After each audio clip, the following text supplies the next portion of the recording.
É um psiquiatra que está examinando a mentalidade de quem votou no Trump. Vambora. So, how did so many people end up voting for Trump? How did over 70 million people vote for Donald Trump?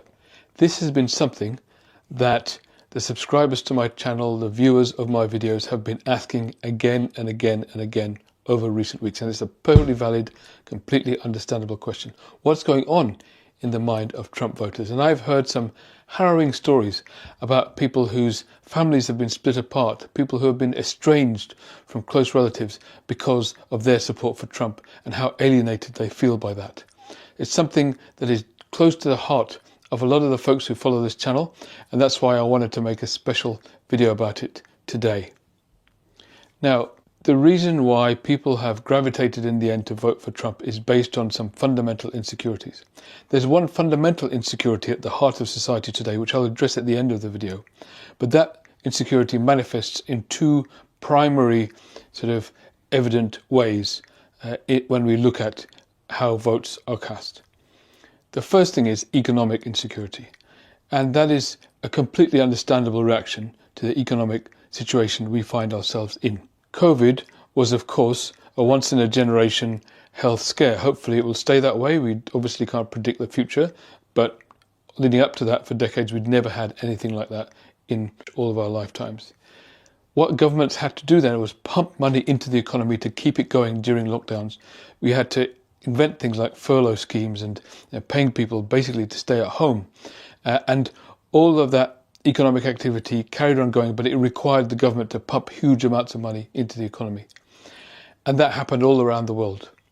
And because of that, after we came out of lockdown, as COVID faded away, there was a lot of inflation that then started to build because the governments had to borrow all this money to splash around in order to stop things from just crashing completely when we had these extraordinary lockdowns. And that build-up in inflation then hit governments around the world because it really affected people's pockets.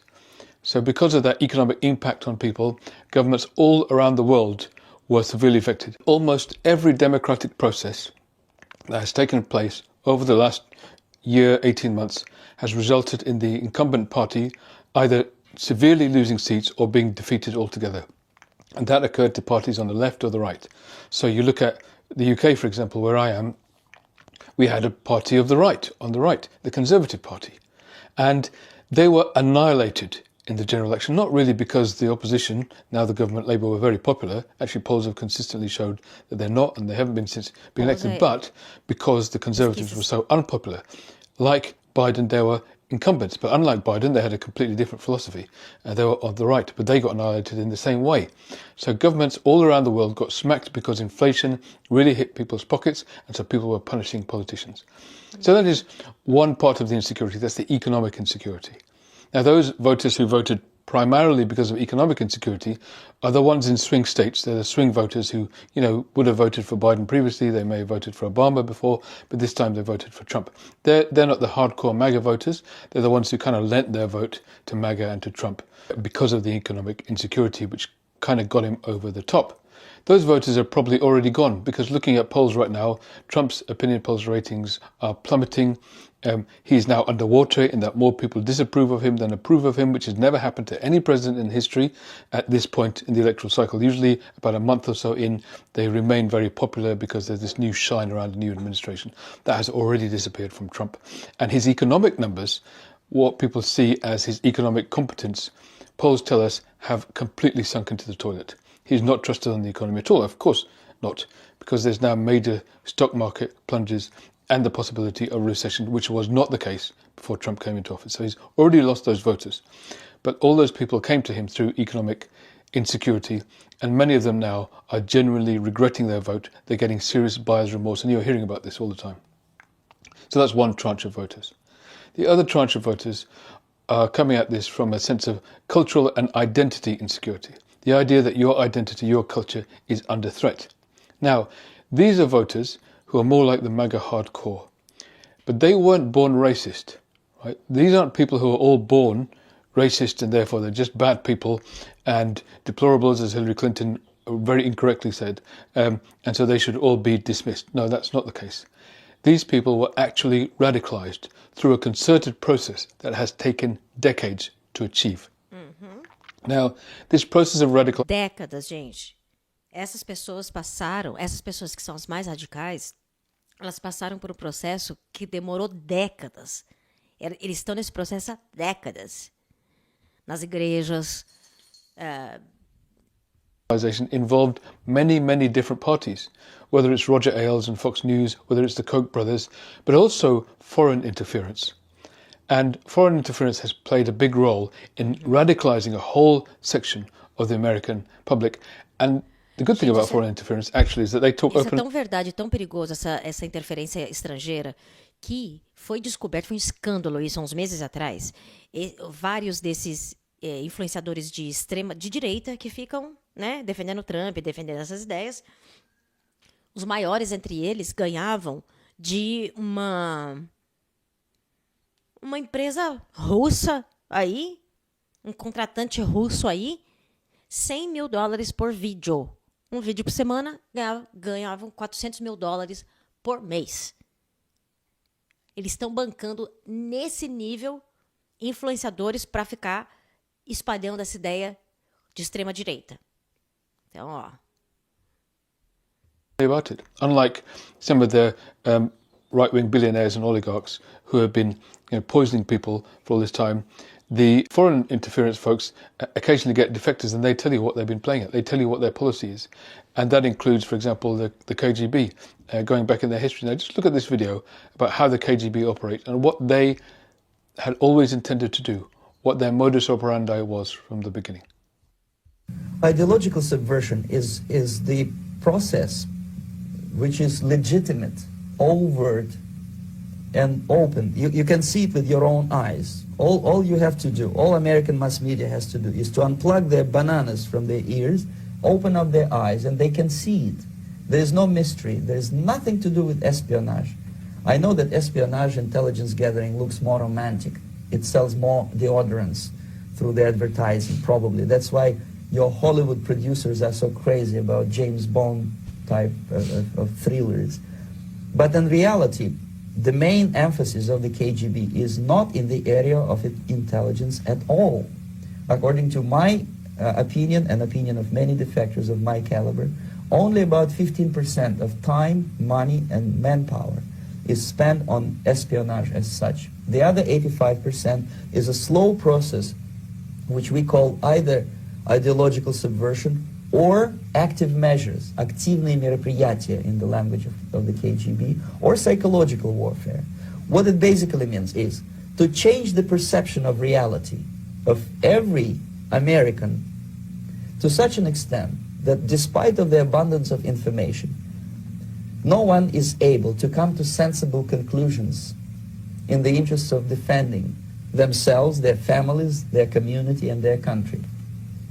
It's a great brainwashing process which goes very slow. So what we had was an exploding disinformation space. It started with Fox News, then started to expand through the internet, and ideas like caravans of immigrants coming in to storm our borders. Notice how these caravans only appeared just before elections.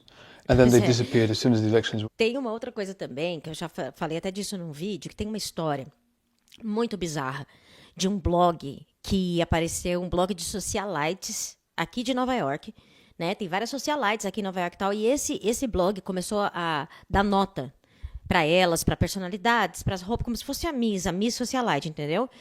E ninguém sabia quem fazia esse blog e tal, e cara, esse blog mexeu pra caramba com o meio das socialites, assim, criou um auê entre elas. Aí o pai de uma delas, que era um cara muito rico, porque esse blog meio que destruiu a vida da filha dele, deixou bem ruim a vida da filha dele, e ele pegou e se empenhou, assim, pagou uma galera para descobrir de quem era esse blog. E foram descobrir que era de 2 estudantes russos que estavam morando em Nova York fazendo os testes. Oi? Que estudante russo tem dinheiro para ficar morando em Nova York fazendo teste, Vocês entendem? Que porra é essa? Os caras vieram fazer um teste, gente, no meio das socialites americanas e mudaram o comportamento delas. Eles mudaram o comportamento delas. as opiniões que eles iam dando de cada uma ali e por colocar nota em cada uma delas. Elas foram ficando desesperadas para atender aos requisitos do blog. Então elas mudou o comportamento delas, entendeu? Então lá, 2 estudantes russos fazendo o quê? Over. There were things that were talked about all the time, crime waves that bore no relation to actual statistical data that people believed were at their doorstep. Insecurities being stoked all the time about a takeover of trans people. You send your child to school and they'll come back a different sex. You know how many prisoners had a sex change operation that were illegal immigrants, which is what, the most successful Trump campaign video was about? I think only ever happened twice. Right? And yet this was the primary issue on millions of people's minds when they were voting. Something that didn't affect any of them or any of their lives or had no impact on their pocketbook or their quality of life or anything like that. Yet that happened to be a big issue. So stoking these identity issues, creating fear, really harnessing that insecurity has been going on for years. Starting off with Fox News, the evidence shows that on average, people who were regularly viewing Fox News were less well informed than people who don't watch any news at all. Because a lot of Fox News actually is outright lies. They quote statistics as if they're real, but they're completely made up. And so people are being radicalized in that process. Their insecurities are being really stoked by a kind of infrastructure that's built up. And then, of course, we had the internet, which completely mushroomed all of that.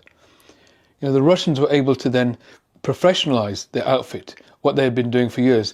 We had, whole bot factories and troll farms, massive buildings of people going on Twitter, going on social media, stoking stories that they knew were spreading this disinformation. So a huge disinformation space was created deliberately with a combination of billionaires and oligarchs, people who really wanted to trap people into these illusions, as well as foreign interference because they really wanted to, destroy the US. And then within this environment, along comes Trump. Now, I once wrote a book a number of years ago called Human Being to Human Bomb, which was about how an individual gets radicalized into terrorism. It was called Inside the Mind of a Terrorist, with a sort of subheading. And that was understanding the process by which people with some insecurities then got captured by terrorist recruiters and got radicalized. Now, this is exactly what Trump was able to do with people's insecurities. Their economic insecurities on the one hand, but more deeply people's identity and cultural insecurities, which he was able to then harness in a big way. And how did he do that? What I described in my previous book, Human Being to Human Bomb, I talked about how what happens is that presented to you is a toxin, but it's disguised as a cure.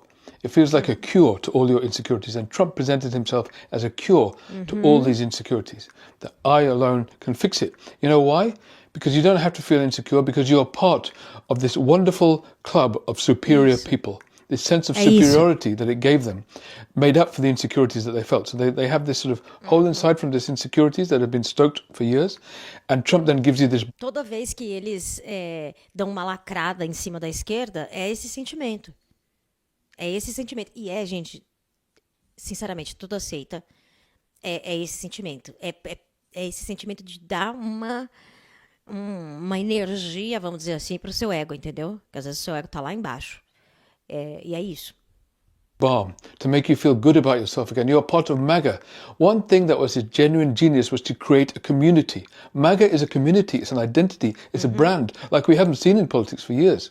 I mean, Kamala tried to create something like the K-Hive, but that was like a little blip. There wasn't that much depth to it. It didn't really take off in that way, but Trump created MAGA, and it was an enormous community of people, and they were able to feel better about themselves. They were able to use that identity to look down on others. Eu acho que eles conseguiram criar um movimento, e o bolsonarismo também, por causa da igreja. Eu acho que foi a união deles com a igreja que criou essa base tão forte. They were able to use that identity to actually cover Mas eu não tenho nenhuma prova científica disso, é meu achismo mesmo, tá? Insecurities that they were feeling, that Trump was giving them this to heal. But it wasn't healing them, of course, because it was actually extending those insecurities in the end. And in the end, it will harm them and all the people around them, which is what we're seeing right now. So it's a toxin disguised as a cure, which is exactly what Trump was. And that's what Trump's genius was, to bottle those insecurities and put them together into a potion that make people feel great. You're not making America great again, but you're making people feel great again because they're part of this exclusive superior club. And they created an outgroup, which was the whole rest of society, and they allowed their fans to look down on them. That was Trump's genius, creating this elixir that was the answer, superficially at least, to people's deep insecurities, the insecurities that came about from those economic turmoil and the turmoil of identity and cultural conflict that has been stoked for years and years. Now, the ecosystem that has been created preceded Trump, but then Trump managed to build something on top of it. But now someone's done it, the path has been shown. Once you get people into this bubble, into this space, it's very hard to take them out. We're in a new era now, where there's people in reality and other people who have been radicalized out of it. And of course, this was the whole point, as our friend in the KGB will tell you.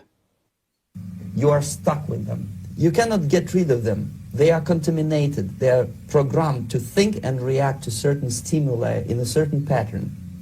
You cannot change their mind, even if you expose them to authentic information, even if you prove that white is white and black is black, you still cannot change the basic perception and the logic of behavior. In other words, these people, the process of demoralization is complete and irreversible. So as he says, it appears there's nothing we can do about it. We're trapped now in this totally divided space and divided world.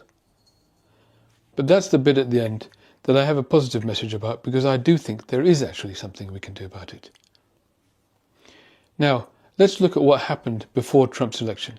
There was a harbinger of things to come, which happened in my country, in the UK, and that was Brexit.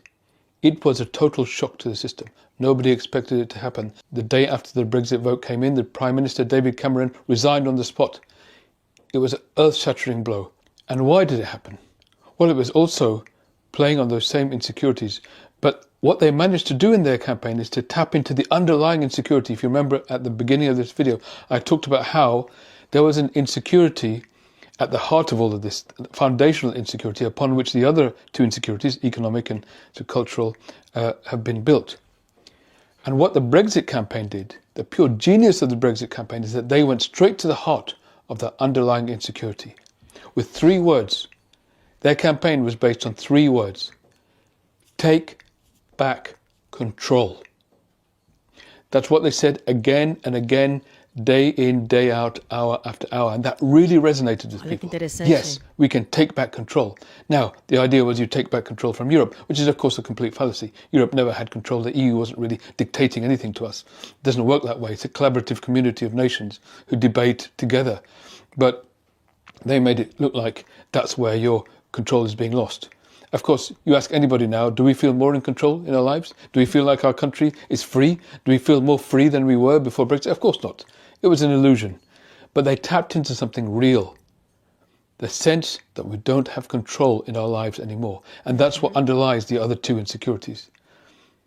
Deep down inside, more and more, as every year passes, as society gets more and more complicated, as technology changes things at a more and more rapid rate, we feel less and less in control of our lives. And that's the insecurity that lies at the heart of everything else that's happening right now. And that's because of the rate of change happening in society. There are things that we're doing. We're using AI right now, for example, to do things we could not even have conceived of just a year or 2 ago. In my own area, in healthcare, for example, there's research we're able to do now in ways that we could not even have imagined 18 months ago. And actually, when we look back at the research we did only 18 months ago, it feels like some ancient technology we were using. Things are changing so fast, so chaotically, that it is scary. And people don't feel a sense of control anymore. Now, because of that, insecurities will emerge, like the economic and cultural insecurities that come up. They're the manifestations of the underlying insecurity. And when those insecurities emerge, people will then seek a voice to take over for them. Now, the only way that we can turn this around is not through politics as usual.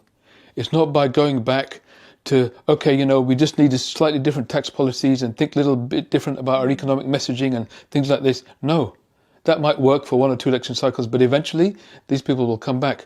Trump isn't going to be around forever. He's in his 80s already. Right, he will be succeeded eventually by even worse people because they have a bigger brain like J.D. Vance or Tucker Carlson.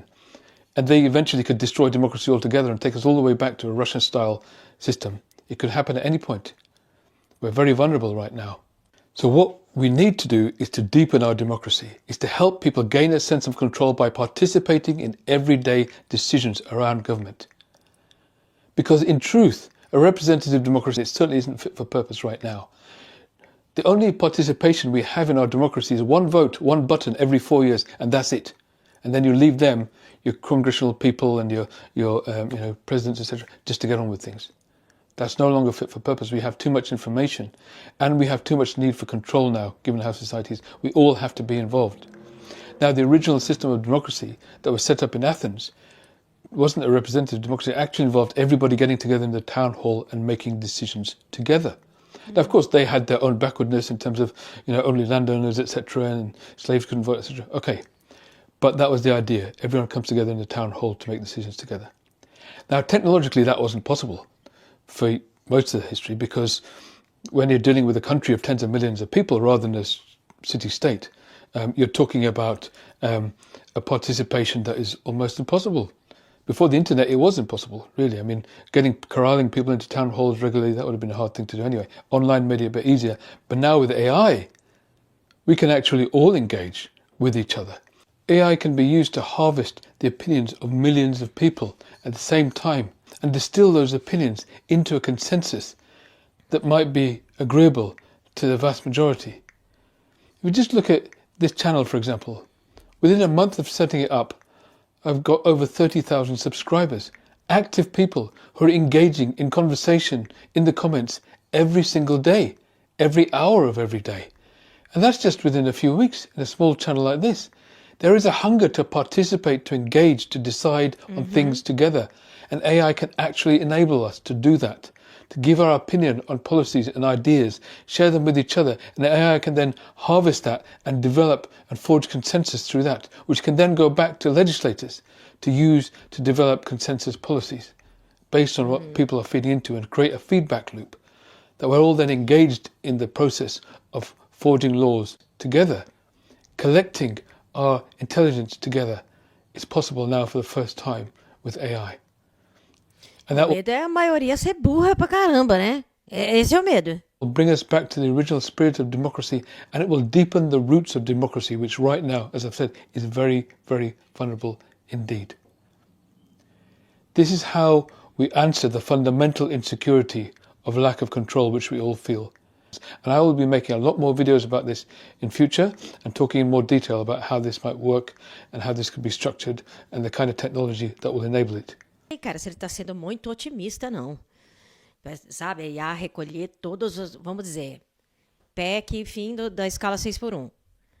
A galera vai lá e a inteligência artificial vai lá e pega o que a maioria pensa e faz. Não sei, gente, vocês acham que isso daria certo? Eu acho que não. Mas, porém, eu acho que isso que ele está falando é muito, muito louco nessa coisa de retomar o poder. Realmente, o mundo está tão louco que a gente está se sentindo muito sem poder, sem poder participativo, sem nada. Então, a gente fica meio, né?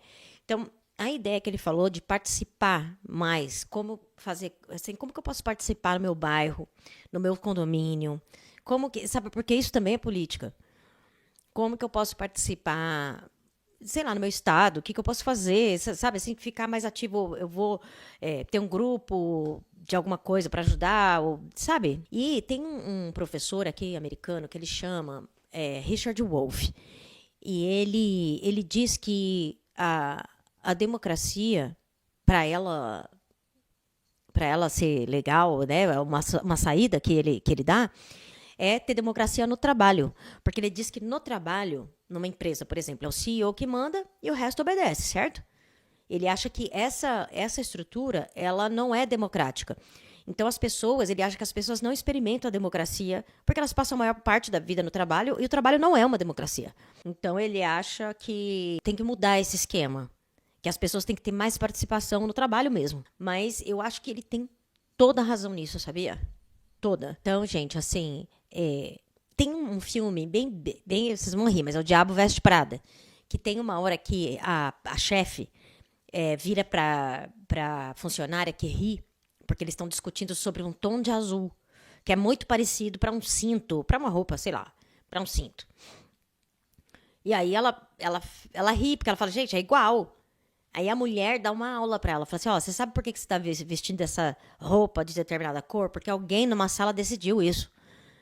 E nessa sala aqui a gente vai decidir a cor do verão e a moda vai seguir, todo mundo vai vestir, isso vai influenciar a vida de todo mundo, entendeu? Então, assim, tipo, tem lugares, tem salas que as pessoas estão decidindo as coisas pra gente, entendeu? Então, me perdi onde eu tava, gente, desculpa. Então eu vou ficar por aqui agora, sou a Carol Zoccoli Brócoli. E, gente, vocês sabem, né? Se alguém quiser aprender a escrever uma piada ou aprender stand-up, eu tenho um curso online na Hotmart. O link tá sempre... Não tá nessa descrição aqui, não. Mas na descrição da live não tá. Mas tá na descrição de todos os meus vídeos.